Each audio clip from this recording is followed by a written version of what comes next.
ትወዳለች። ልክ እንደሱ አባቴን፣ ወንድሜን፣ እህቴን አስጨንቄያቸዋለሁ። በጣም ይቅርታ። ማን ነው ስም? አማኑኤል ዮሐንስ። ከየት ከተማ መጣ? ከሆሳዕና። እዚች ጋር? አዎ እዚች ጋር። እሺ እንዴት እዚህ ጴንጤዎች መሃል ተገኘ? እንጃ ለራሴም ገርሞኛል። እኔ በጣም ለምን ማለት እኔ እንደዚህ ቸርች ላይ ሆናለሁ ብዬ ማለት በቃ አንድም ቀን እግዚአብሔር በሚያውቀው እንዲህ ቸርች ላይ ቆሜም ከልጅነቴም ማለት ነው ቸርች የሚለኝ ሰው ለኔ ጠላቴ ነው። ግን እዚህ እንዴት እንደመጣው ራሱ እንጃ ለኔ ራሱ ገርሞኛል። በኢየሱስ እኔ እኮ ይመቸኛል። ቸርች ላይ መገኘት አይፈልግም በኢየሱስ ስም ይላል። እሺ ለምን ነበረ ወደፊት ለፊት የመጣው? በቀደም ባለፈው የመጣሁት ቤተሰብ የኔ ይቅርታ መጠየቅ ስለምፈልግ ነው።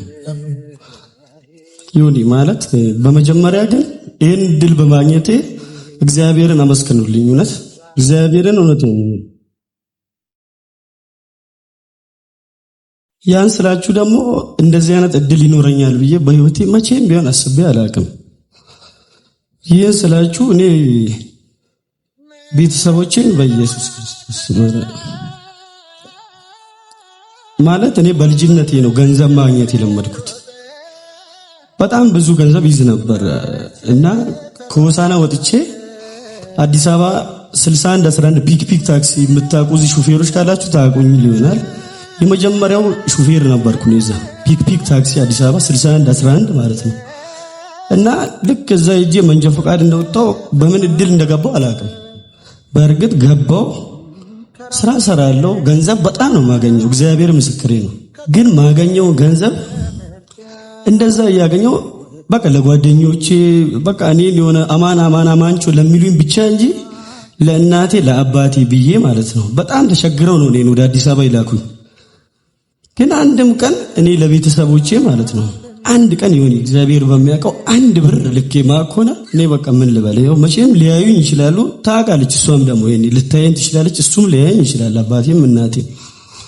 እና ያን አይል አዲስ አበባ እየሰራው በጣም ብዙ ስራ ሰርቻለሁ፣ ገንዘብ አገኛለሁ። ግን ገንዘቡ ለኔ በቃ መጥፌ ነው፣ በቃ መጥፌ ማለት ነው። ከዛ በቃ እኔ ገንዘብ አገኘው 10 ሺህ ብር 15 ሺህ ብር 2 ቀን ከቆየ እግዚአብሔር በሚያውቀው እጄን መቆራረጠው። እጄን ከፍተ ማየት ትችላለህ። አሁን 20 ሺህ ብር ማለት በቃ እኔ 20 ሺህ ብር ይሆነ ይሄ ሁሉ እጄ ማለት ነው።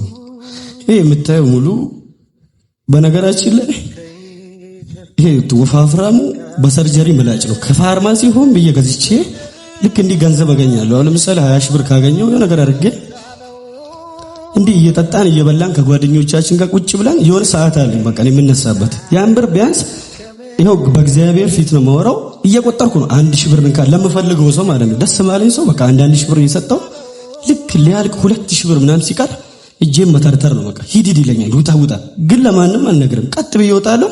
እጄን ነው በቃ ምንም አይመስለኝም። ግን ደሙን ሳይ ደስ ይለኛል። በቃ ያን ሁሉ ደግሞ ሳረግ ይሁን ለአሁን ለምሳሌ እዚህ ስመጣ እናቴ ልክ አዲስ አበባ በቃ ያን ስራ ምናምን ትቼ ሄጄ ብርም ስለለመድኩ ማለት ነው በጣም ብር ስለለመድኩ በጣም አስቸግራለሁ። በቃ እየጠጣው እየገባው እኔ ምንም በቃ እኔ የሰፈር ሰው 10 ሰዓት እኔ ካንኳኳው እኛ ሰፈር ሌባ አይባልም አማን ነው የሚባለው። በቃ የእንትና ልጅ ነው እያንኳኳው ነው ተኙ ተብሎ ነው የሰፈር ሰው የሚተኛው ማለት ነው። ልክ እናቴ ጋር ከአዲስ አበባ ሄጄ በጣም አስቸገርኩና ምን አረኳት? አንቺ ሴትዮ ታናሺ ምናምን ውጭ አሉ፣ ታላቆቼም እህቶቼም አሉ ውጭ ሀገር፣ ሁሉንም ሻኝታችኋል። እኔን አዲስ አበባ ቀስ አድርጋችሁ በምን እንደሆነ ሻኝታችሁኝ ይሄው አሁን ከስሬ እኔ በቃ ለምን እንደመጣሁ አላውቅም። ስራ ፍጠሪልኝ፣ ስራ ካልፈጠርሽልኝ ግን እግዚአብሔር በሚያውቀው ያልኩ እጄን ነው የምቆርጠው በሷ ፊትም። እሷ ማለቀስ ነው በቃ እሷ ማለቀስ እግዚአብሔር በሚያውቀው ይሁን። እኔ እንዲህ ብዬ አላወራም። ግን ደግሞ አሁን በቅርቡ ሳልመጣ በፊት እዚህ ራሱ 150 ሺህ ብር አጥፍቼ ነው የመጣሁት። ይኸው በእግዚአብሔር ፊት ማለት ነው 150 ሺህ ብር ኪሴ ውስጥ አካውንቴ ውስጥ ብር አለ ማለት እኔ በቀን 3-4 እየሄድኩ ባንክ ቤት ፈርማለሁ። ጓደኞቼ ነው የሚበሉት። ግን ብሩ ሲያልቅ አንድ የሚጠጋኝ ሰው የለም፣ አማን የሚለኝም የለም። ብቻዬን ነው ለመቀመጥበት ሰዓት አለ። ምን አረኩ እኔ ልክ አሁን በዚህ ብሩ ሲኖር ማን ብለው ነው የሚጠሩ?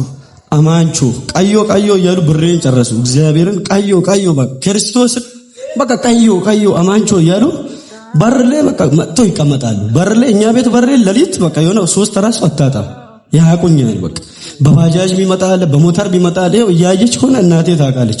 ደሞ መጡልን። እናቴን ግን አንድም ቀን እነሱን ለማስደሰት ብዬ አንድም ቀን ለሷ ቡና ገዝቼ አላውቅም። እግዚአብሔር በሚያውቀው አዲስ አበባም ስሰራ ግን እንደዛም ሆኖ በዚህ ሳምንት ይሁን ምን አልኳት፣ አንቺ ሴትዮ በቃ እኔ ከዚህ በኋላ የሆነ ስልክ እየገዛው አተርፋለሁ፣ አንድ ሞተር ግዢልኝና አካውንቴ ውስጥ ብር አስገቢ ብዬ ነፍሷን አስጨነቅኳት። ሳስጨንቃት በጣም ነው የምትወደኝ። በነገራችን ላይ አባቴም በጣም ነው የሚወደኝ።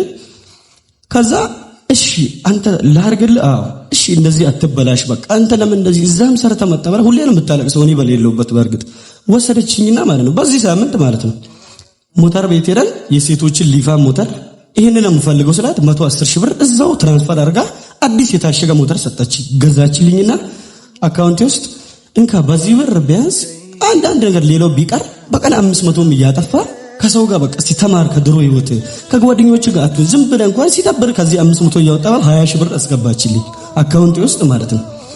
ከዛ ሞተሩን ይዤ ወጣው ከቤቱ እዛው ትቻት ነው ሄድኩት። ሞተሩን ይዤ 20 ሺህ ብር ይዤ ሳልሸኛት ነው ሄድኩት። እግዚአብሔር በሚያውቀው ሄድኩና ልክ ያቺ ሞተርም ስላለችኝ በቃ እኔ ሀብታም ነኝ በላይ ቤት በቃ ያን 20 ሺህ ብር እግዚአብሔር በሚያውቀው በቃ በ3 ቀን ቢሆን ጨረስኩና ቀጥ ብዬ ሄድኩና ብሩ አልቋል። 20 ሺህ ብሩ የሆነ ስራ ልንሰራ ሰጥቻለሁ። በቃ እንዲህ ጓደኞቼ እዚህ ሀገር መኖር አልፈልግም ብዬ ሌላ ታሪክ ድጋሚ ፈጠርኩ ማለት ነው። ስፈጥር አይ ልጄ 20 ሺህ ብሩም ይቅር 20 ሺህ ብሩን እሺ ተው አንተ ለጓደኞች አታርግ ስትል ምንም ልትሰማኝ ስላልቻልክ እሺ እንካ አሁንም 20 ሺህ ብሩ አልቋል ይለቅ ብላ 15 ሺህ ብር ድጋሚ ሰጠችኝና እሺ እቺን እንኳን እስቲ ቢያንስ አንድ ወር ተጠቀማት አለች። እሺ ብዬ እሷንም ስቀበል ጓደኞቼ በቃ እኔ ደግሞ መደበቅ አልችልም ነግራለሁ። እንደዚህ ሆነልኝ እንደዚህ ሆነልኝ ሲል ያቺንም 15 ሺህ ብር በ3 ቀን ልውሎ አረጉኝና ይሄው እግዚአብሔር አለ አይደለ ቀጥታ ያቺ 15 ሺህ ብር ስታልቅ 2 ሺህ ብር ምናምን ሲቀረኝ ማለት ነው በዛ 2 ሺህ ብር ጠጥቼ ቤት ገብቼ ፋይሉ በራሴ ስም ነው ሞተሩን በአንጎበር ነው አዲስ ሞተር ነው ሳምንት አልሆነው አወጣው ቀጥታ ሄጄ ፑል የሚሰራ ልጅ ነበር ሰጠሁት 85 ሺህ ብር ላከልኝ ማለት ነው። ሸጥኩት በቃ ለምን እንደምሸጥም አላውቅም። ይኸው በእግዚአብሔር ፊት ነው የምወራው። ልክ ሞተሩን ሽጬ ስንት ብር ነው የተገዛው? 110 ሺህ ብር በሳምንት 25 ሺህ ብርም አክስሪያት ባገዛልኝ አይሻልም? እሺ እንደዛ ከማርክ ከዛ ልክ ሞተሩን አውጥቼ በቃ የሆነ በስካር መንፈስ ነው አድሮብኝ ነበር። አውጥቼ ፑል ቤት ትገዛለህ 90 ሺህ ብር ግዛኝ በቃ 85 ብሎ ሰጣኝ ማለት ነው። 85 ሺህ ብር ልክ እሱን ተቀበልኩ እንጂ የዛን ቀን ነው 20 ሺህ ብር አውጥቻለሁ አስታውሳለሁ። 20 ሺህ ብር አውጣው አለቀ። ከዛ እጄን መቁረጥ ነው የሚጀምረው ማለት ነው። ልክ ይሄን ሁለተኛው የምታየውን ትልልቁን ደግሞ ልክ ሞተሩን ሽጬ 40 ሺህ ብር ሲቀረኝ በቃ ራሴን ሳስበው ወይኔ ሞተሩን ሽጫለሁ እንዴ ያልኩና ጠጥተን 9 ሰዓት ሆኗል። ሱቅ ሄጄ ስጠይቅ ሆሳና ላይ ደግሞ ሱቅ ይዘጋል፣ ግን አደባባይ ሰፈር የሆነች ሱቅ አለች። እዛም ሴት ምላጭ የለም ሲለኝ አረ የሆነ የታመመ ሰው አለ በእግዚአብሔር ምናምን ብዬ ተጣልቻለሁ ከሆነ ልጅ አይ በመቀስ አይሻልም ብሎ ሲፎግረኝ ማለት ነው። ከዛ ሳስበው ለካ ሆስፒታል ክፍት ነው። ቀጥታ ሄድኩና ሞተር ይዤ ሄጄ በሞተር 20 ብር ከፍዬ የሆነ ክሊኒክ ነበር የሰርጀሪ ምላጭ ስጠኝ ብዬ ከዛውና እጄን ነው እንደምታየው ማለት ነው።